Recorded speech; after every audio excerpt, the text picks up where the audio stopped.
multiplayer side of Halo has always been a little bit more fast and loose. The multiplayer, everything and anything can happen. Oh my god. Mother...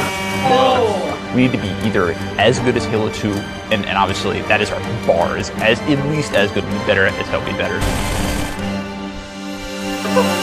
Enjoy your walk back to the beach. While you're working on the project, the bar is sort of a moving target.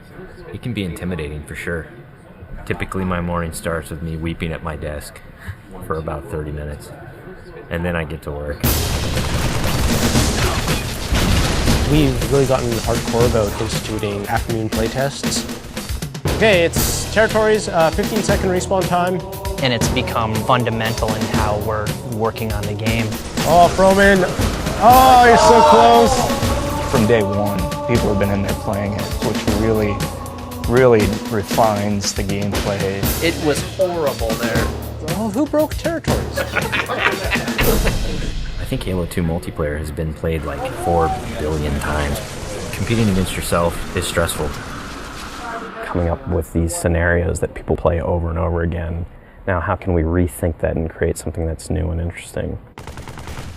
We started getting more into these asymmetrical maps, where it's offense versus defense, where that's a choke point that you want to hold.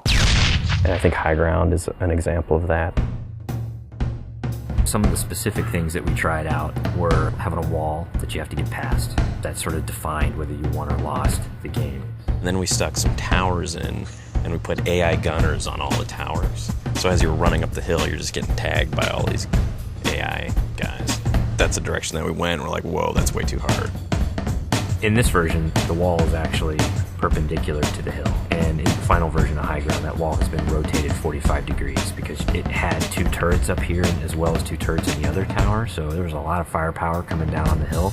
That got all simplified into 1 turret actually right above the gate, which we felt was not as brutal to the attackers. It's pretty obvious to us when we start working on these maps that they have to be fun for the 100th and the 200th and the 1000th time. You weren't figuring out the switches in the doors? Yeah, the glows are like you want to walk up and fight. Watching people run through your map challenges a lot of the assumptions you made about it. Like, oh, I think people will use this hill for sniping, and then no one uses it. Then you get great comments like, this map sucks, I hate this spot, I hate you.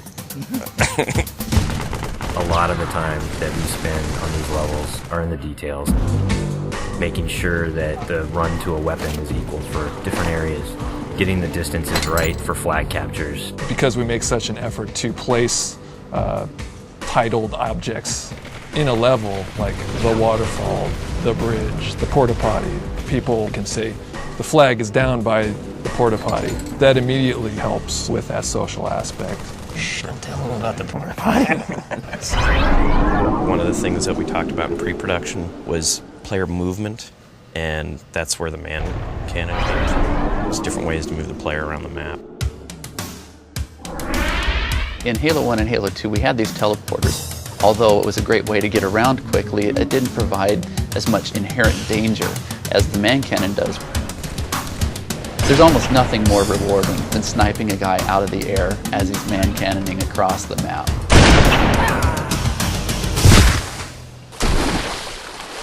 Whatever weapon that you start off every round with is going to really affect the decisions you make. There's this thing we didn't really identify in Halo 2, that if you spawn everybody with a dual-wieldable weapon like the SMG, it changed the game. People stop meleeing and people stop grenading because when you're dual-wielding, you can't do either of those. One of our weapon modelers, Tom Doyle, said, hey, this is a great chance to bring back the assault rifle from Halo 1. The assault rifle's design language really works well with the Master Chief. It has such a unique kind of silhouette and look to it that we really didn't want to change with what is already a Halo canon. But in terms of design and gameplay, it's been adjusted pretty considerably. The weapon has a kind of a shallow clip, so it came down to how best do I use my melee attack, or how best do I use my grenades in order to tip that fight a little bit over in my favor. The assault rifle works really well with the golden three things of Halo, which are weapons, grenades, and melee. The different kind of weapons that you get to use now, the way that they're balanced against each other, the way the weapons are placed on a map, it brings a certain something to the map that just makes it play right. You have a situation which is very common, two guys get into a fight. Is there a way to mix that up? Say you start getting hit by a battle rifle from behind. Let's say you have a bubble shield, you drop it, all of a sudden you're completely shielded from this guy who's firing on you. Or you have a trip mine and you realize a warthog is barreling towards you. You deploy the trip mine at the last second.